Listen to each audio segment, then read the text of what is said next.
Queria aqui deixar aí minha homenagem para os familiares, né? Para todos os amigos, que o Dionísio é uma pessoa muito querida por todos, né? Inclusive por mim, né? Nós tínhamos amizade. Então, mais uma vez aqui, eu falei isso na primeira vez que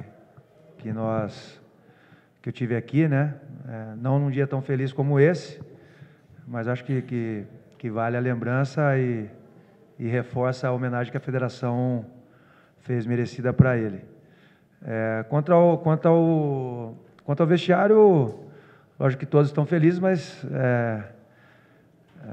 isso foi uma etapa, né? A gente, com esse primeiro turno, a gente consegue depois organizar algumas coisas melhores, né? Mas na quarta nós já temos, né, um jogo também importante, né? O time vem numa maratona muito grande, então tentar descansar os jogadores, conversamos sobre isso também, para na quarta a gente estar na melhor condição possível, para a gente também conseguir fazer um jogo lá e trazer o jogo em aberto para Curitiba, né? Ô Sandro, quando você foi atleta, eu acredito que você também observava isso, né? Quando o treinador ele tem a convicção do trabalho e segue naquela linha, ele acaba passando muita confiança para o atleta, e o atleta acaba fazendo tudo aquilo que o treinador acaba pedindo e determinando durante a partida, né? Eu queria que você falasse dessa tua convicção nesse início de trabalho, apesar de algumas críticas, não mudou, e dessa confiança que você passou para os jogadores, que hoje, a maioria ali, na verdade todos, né, na entrevista, falando do teu trabalho nesse início de temporada. Eu sabia que seria difícil pela questão de tempo, né? É difícil você direcionar algumas coisas. Os jogadores precisam de repetição, entender o que você está querendo. Desde o começo, todos eles mostraram muita disponibilidade em sempre fazer o que foi pedido, mas demanda um tempinho, né, para você conseguir. Nós tínhamos ali no começo algumas situações que foram difíceis, até por essa questão do tempo. Acho que não foi só o Curitiba, né? Muitos times grandes tiveram muitos problemas, estão tendo com isso ainda, né? Lembrando que a gente reformulou o time inteiro, então isso não é um processo fácil. Eu sabia que seria difícil. Lógico que quando você começa também a ter bons resultados, a confiança aumenta, né? As coisas começam a fluir melhor, né? Muitas vezes é analisado mais o resultado do que a performance, né? Então, mas agora também continuo da mesma forma. Sei que tem muitas coisas ainda que a gente pode fazer, né? As que a gente está fazendo bem, a gente aperfeiçoar para melhorar, né? As que a gente não está fazendo tão bem, também continuar treinando. Esses novos jogadores também, a gente tentando inserir para que eles também possam ter conhecer bem como nós jogamos, para que quando eles joguem também as coisas possam acontecer também. Sandro, eu queria que você falasse um pouco da caminhada, né, dentro da competição, que você começou a abordar até nessa resposta.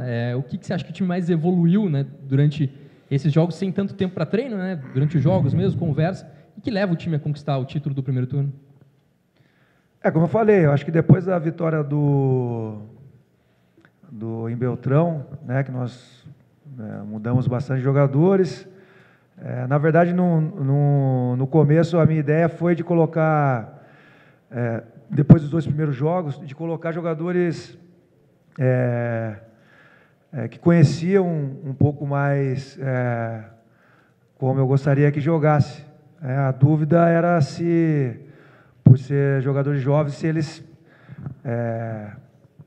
conseguiriam ter um rendimento importante para fazer. Então, a ideia básica no começo foi essa, né? E como eles começaram a dar resposta, as coisas foram acontecendo. Então, acho que isso foi um ponto importante. Lógico que depois as vitórias acontecendo. E agora, como a gente tem um pouquinho mais de tempo de treino e os jogadores também que saíram, a gente consegue, mesmo que poucas vezes, treinar como amanhã, por exemplo, ou nos dias que pós-jogo a gente consegue treinar algumas coisas, eles também vão melhorando, né? E coletivamente, quando os jogadores vão entrando e estando juntos, eles conseguem fazer coisas melhores e aí a gente tem conseguido os resultados. Ô Sandro, você já abordou bastante a respeito aí da juventude da equipe, né, do aproveitamento desses jogadores. Hoje, por exemplo, o time entrou com 8 jogadores formados na base, né, 3 que são jogadores que vieram de fora, no caso do Wilson, do Iago e também do Alexandro. Se te serve exatamente para te dar uma tranquilidade até no segundo turno, na montagem da equipe, pensando já no segundo semestre, se você pode fazer até algumas experiências, digamos assim, em termos de formatação de elenco para este segundo turno, com a garantia já de estar na decisão do campeonato, e se tem muito a mudar exatamente para um projeto maior, que é tentar voltar à Série A no ano que vem. Bom, tentar ver se eu consigo responder. Se eu esquecer de alguma coisa, você me lembra. Bom, na verdade, nos dá tranquilidade a gente ter ganho, porque a gente tem alguns benefícios, né, ganhando o primeiro turno. A ideia realmente é agora rodar um pouco mais o elenco, né? Talvez, não sei se o time todo, pode ser até que algumas vezes o time inteiro. Como eu falei aqui na pergunta anterior, para que esses jogadores também, e a gente tem bons jogadores, sejam inseridos naquilo que a gente pretende como time, forma de jogar, eles também possam ter ritmo e também disputando a posição. Quanto à questão dos jovens, lógico que a ideia era colocá-los para jogar, mas como eu falei também na pergunta anterior, é a performance deles que os manteve no time. Eu não tinha a pretensão hoje de jogar com 8 jogadores da base, né? Mas as coisas foram acontecendo, como eu falei, eles tiveram boa performance, o time tem bons resultados, né? Então não tinha por que mudar se as coisas estão acontecendo. Então eu segui um raciocínio, eu acho que bem simples, né? Os outros jogadores também estão treinando bem, e eu acredito que também quando eles entrar, eles vão ter a oportunidade de jogar também, e o importante é que a gente tenha um grupo, não só 11 jogadores, né? Até devido à quantidade de jogos que a gente tem e dos objetivos que nós temos também, nós precisamos contar com um grupo e não somente com 11 jogadores. Sandro, sem querer que você revele todos os segredos do seu time, nem do seu trabalho, mas qual para você é o ponto forte do time até agora e quais os pontos que precisam ser melhorados? Puxa vida, a pergunta é difícil para responder. Se eu falar, talvez eu fale alguma coisa. Não que eu não queira falar, mas todo treinador tem uma ideia daquilo que ele acha conveniente para o time. Eu tenho a minha. A questão, eu penso que a questão de melhora do time não porque, por exemplo, se você está defendendo bem, você não precisa melhorar, né? Eu acho que por isso que o treino é importante. Muitas vezes você vai até repetir algumas coisas e que porque para aquilo realmente fique automático, o jogador ele consiga fazer algumas coisas. Lógico que eu parti de algumas coisas para poder montar o time. A gente tem pouco tempo, então a ideia principal é que, teoricamente, eu comece do mais fácil para o mais difícil. Então, temos treinado algumas coisas que já estão bem melhores, né? E quando nós fazemos isso, né? Se eu posso citar um exemplo, eu acho que um time não é só como ele joga, mas é como ele consegue entender e pensar o jogo. Posso te dar um exemplo hoje. Nós queríamos atacar o Rio Branco, porém não queríamos dar o contra-ataque, sabíamos que a jogada era de bola alta e sabíamos que jogando em casa a torcida ia ficar impaciente. Então nós tínhamos todo esse cenário para administrar e que em algum momento nós chegaríamos, né? Então, e aconteceu isso. Em algum momento a gente não jogou tão bem, A gente perdeu algumas bolas, mas em nenhum momento a gente deu o contra-ataque para o Rio Branco. O Rio Branco só chegou com as bolas altas. Então, não só o jeito de jogar, mas como o time se comporta durante todo o jogo, é uma questão que eu considero muito importante, e a gente tem todas essas questões para continuar trabalhando, porque não adianta eu entender isso. Quem tem que entender isso é quem joga, né? E são jogadores que jogam, por isso que a gente reclama muito de tempo de treino, de tempo de estar junto com os jogadores, para que a gente possa realmente fazer um time que seja maduro o suficiente para passar por todas essas situações que não são fáceis. Sandro, boa tarde. Aqui. Boa tarde. Eu queria saber de você o seguinte: hoje é dia 25 de fevereiro, você começou o trabalho, né, até um pouquinho antes, né, de janeiro, e depois da eleição. Eu queria saber o seguinte: você em algum momento temeu pelo teu cargo, nos momentos ruins do time, no início do trabalho, quando os resultados não vinham? Qual foi o tamanho do suporte da diretoria para você nesse sentido?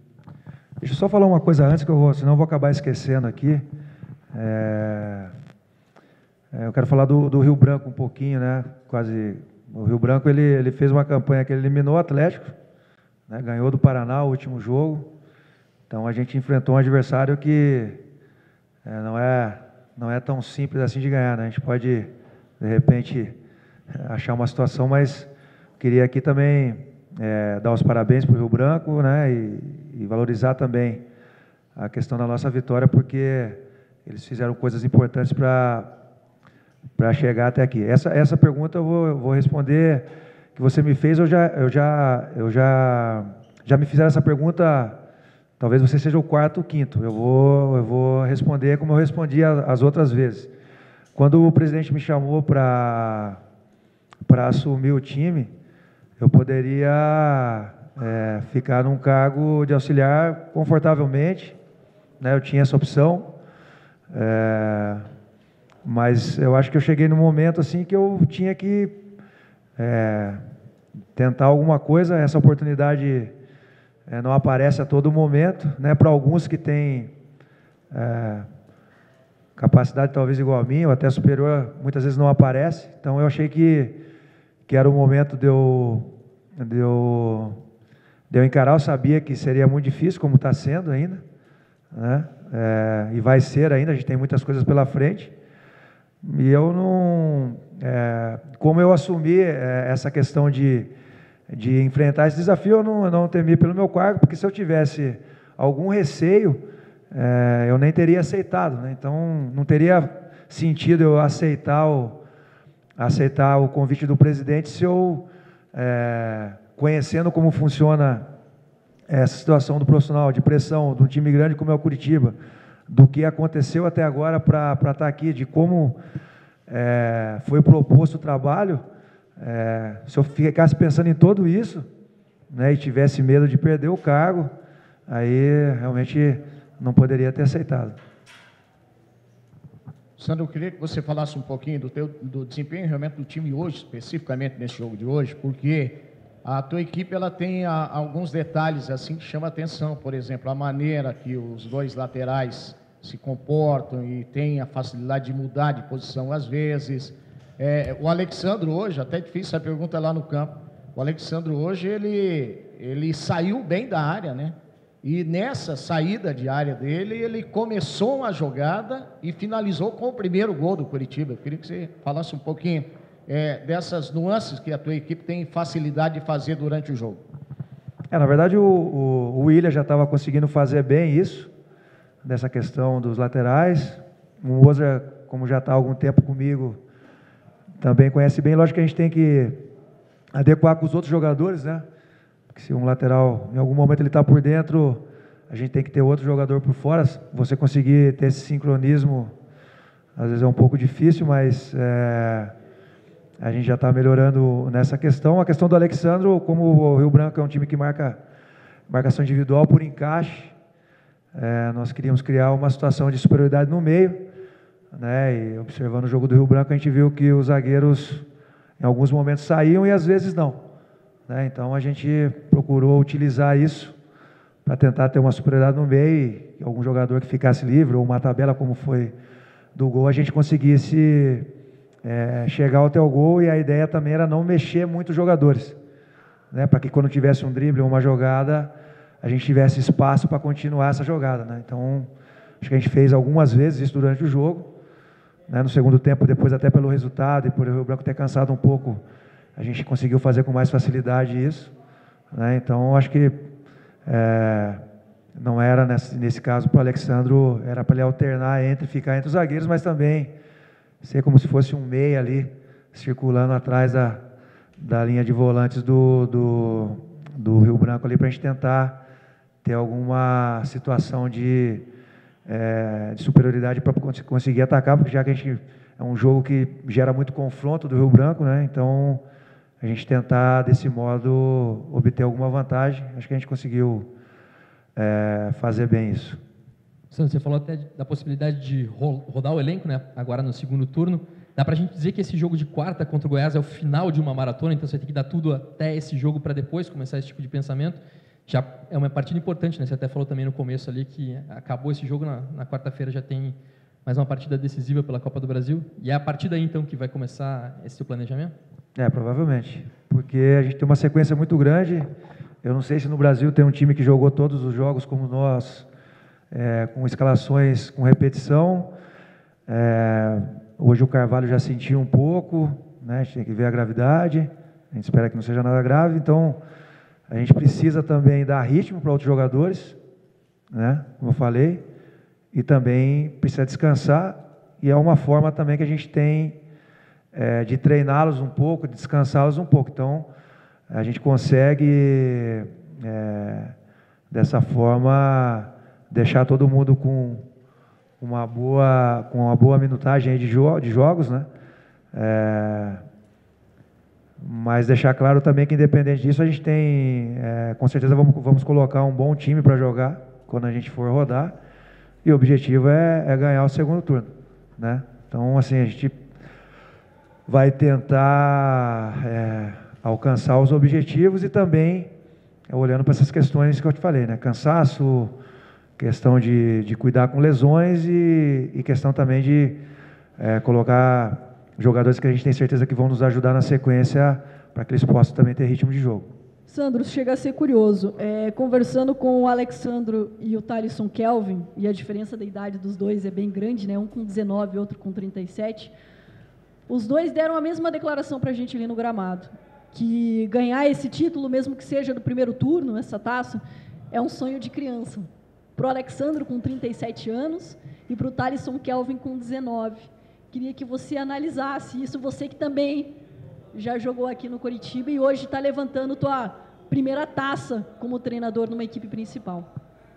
Eu acho que o primeiro objetivo de quando você trabalha com esporte de alto rendimento é você buscar alta performance, você ganhar os jogos, né?